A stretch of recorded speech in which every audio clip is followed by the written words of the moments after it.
I'm Bill McWilliam, President of Cascadero Copper, CCD on the TSX Venture Exchange. Cesium is one of the world's rarest metals with a growing industrial demand. Drilling is underway on our Tehran property in Argentina to prove up a cesium resource. Cascadero's patent-pending leach process has the potential to make Cascadero the lowest cost supplier of cesium in the world. Visit our website, cascadero.com, or phone us at 604-924-5504. You're listening to HowStreet.com radio, available online at TalkDigitalNetwork.com. Welcome to HowStreet.com radio, the online source for market opinions. Here is Jim Goddard. My guest is Chris Vermeulen from TheTechnicalTraders.com. Welcome back to the show, Chris. Hey, thanks for having me, Jim. Oil tickled $70 a barrel briefly. Could it go higher, or is that as high as it's going to go? Yeah, well, oil had a really nice pop the last few trading sessions, and today we're seeing it reverse sharply lower, down by almost 3%. And $70, it's a whole number. It's a level that we usually see the price hit these decade numbers like 70, 80, 90, $100. These decade numbers act as resistance. So price did get up there. It flirted for half of a trading session up there, and then we've seen a sharp reversal come back down. Now that's the technical standpoint. There's also politics going on involved with Trump and all those things that also has helped create this selling kind of wave in the market. But overall, crude oil is in a bull market. It's in a strong uptrend, and it simply hit resistance with some news, and it's having a technical pullback down to the key moving averages and short-term support. So I don't see it as being anything too significant at this point. At this point, dips can still be bought. The trend is up, and any news usually is just going to buck the trend temporarily like today, and we could see the market continue going higher potentially over the next several weeks, because I do have $74, $75 per barrel as my upside target for crude oil. So I am still bullish on oil. I think this is just a news-based blip on the chart and a temporary setback. Is consumption still rising? I think I don't follow the consumption too much, but I would think it's still rising, so I can't really comment too much on that. Apart from politics, is it cycles that drive crude oil market technicalities, or a mixture of a lot of factors? Yeah, I think the price overall, it's a mixture of a lot of factors going on. We've got seasonality for crude. It's usually a strong time. There's a lot of things going at play here, but obviously if there's big headline news and new rules, regulations going on, it wreaks havoc for whatever's involved with those new things like crude oil here. So the markets are always big convoluted story. You got to try and see through the mess and figure out what's going on. And at this point, the trend is up, and I think this is just a temporary setback for crude. We'll have more with Chris Vermeulen right after the break. I'm Greg Johnston, CEO of Carl Data Solutions, an industrial Internet of Things company that provides big data solutions for monitoring critical infrastructure. Carl Data offers machine learning and predictive analytics features through our cloud-based applications to deliver key asset-saving operational insights from massive amounts of data. Carl Data trades on the CSE symbol CRL and the pink symbol CDTAF. For more details on Carl Data, please visit carlsolutions.com. Hi, I'm Douglas Mason, President and CEO of Rainy Mountain Royalty Corp., RMO, on the TSX Venture Exchange. Rainy Mountain's Brunswick property is located in the Rideout Shear Zone in Ontario, with grab samples running as high as 32 grams per ton gold. A follow-up drill program to test numerous targets located by recent groundwork is planned for early 2018. Please visit our website at rmroyalty.com. Welcome back. We're chatting with Chris Vermeulen. Chris, what kind of action do you see in gold and silver? Well, gold and silver have been performing fairly well. They're holding up at pretty critical support levels.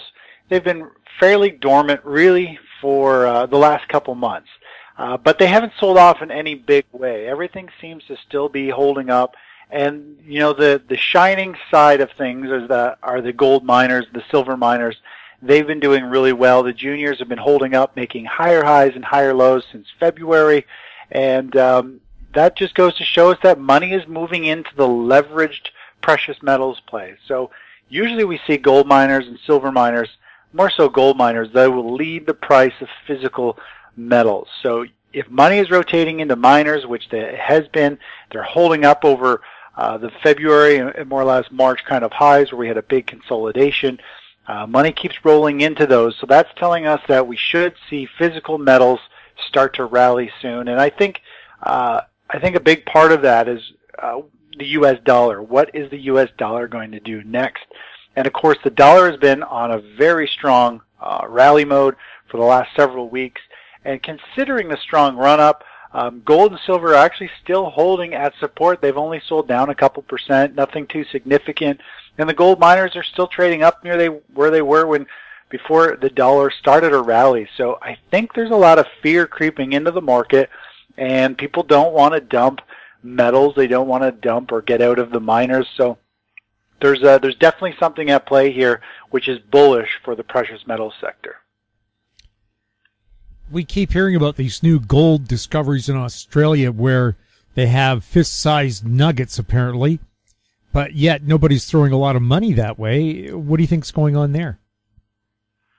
You know, I'm not too sure what's going on over there, but I will tell you it's one of my bucket list trips that I want to do is to go to Australia and go metal detecting for a couple of weeks. And I love watching the shows. I love metal detecting, and I love gold. So I don't know if there's some big nuggets being found. Obviously, there's got to be something done over there. Maybe it's just a little early, or who knows what kind of laws they have regarding environmental to do it. Maybe there's major hang-ups, but you know, Australia is loaded with gold. So eventually, if they're finding big nuggets continuously there, somebody's going to move in. There's going to be something done for sure.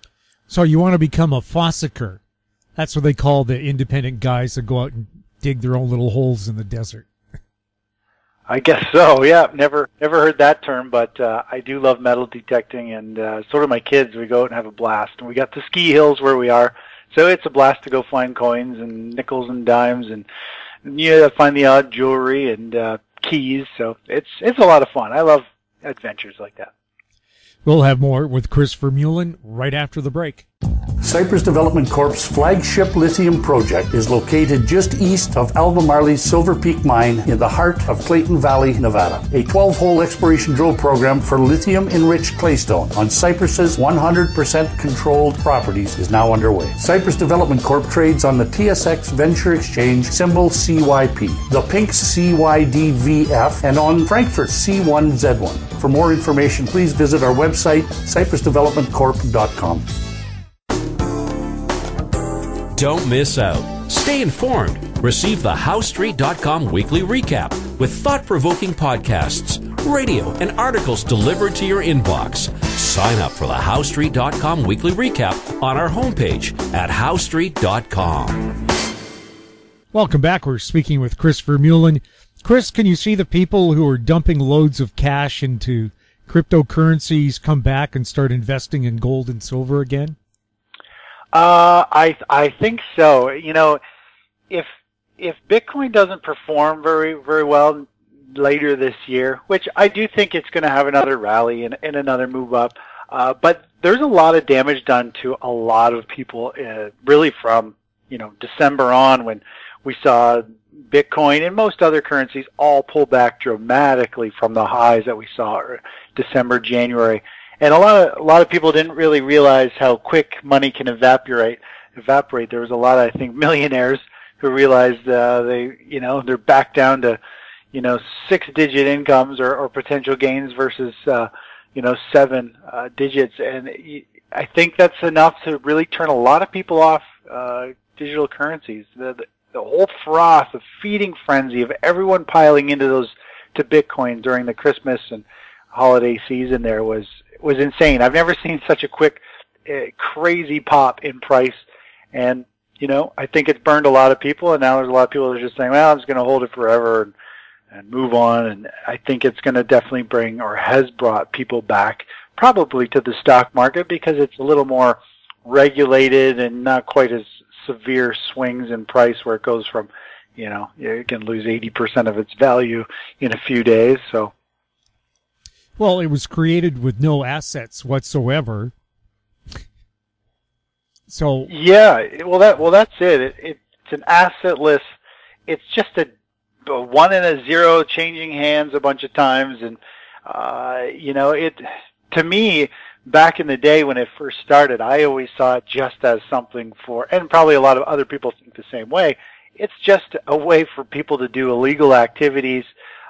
Who knows, whatever they're selling, buying, selling, and for people to avoid taxes. And it's obviously evolved a lot more, and now banks are starting to take up different types of blockchain currencies and processes and stuff. But it still is just total thin air. It doesn't really have any value to it other than you're outside the financial system and you can do other stuff. So it definitely only lures, I think, a certain breed of individual, and it still has a lot. It's still in its early stages, I think, for where it will all be in a few years from now.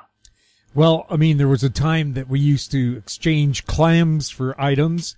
In old England, they used iron bars because iron was so useful. So why not coins made up out of nothing? Yeah, the only difference is the absolutely nothing in exchange, right? It's when you hand somebody something for something else, it's got value, where this is just, new regulations or rules could come out for a country and suddenly North America or Canada or the U.S. can't use it, or it's banned, and there's going to be a lot of people dumping value or dumping shares or whatever you want to call it. It's scary. There's nothing there. It is all just built up on hype and excitement, and for people to kind of skirt probably regulations and tracking by government, right? Well, it was all the rage at all the holiday season parties. Everybody was saying, do you have your Bitcoin? How much do you have?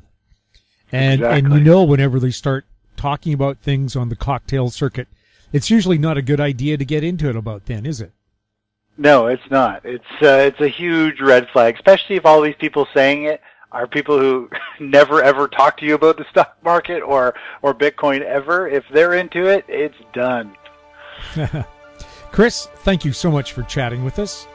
Hey, always a pleasure, Jim. Thanks for having me on the show. My guest has been Chris Vermeulen from thetechnicaltraders.com.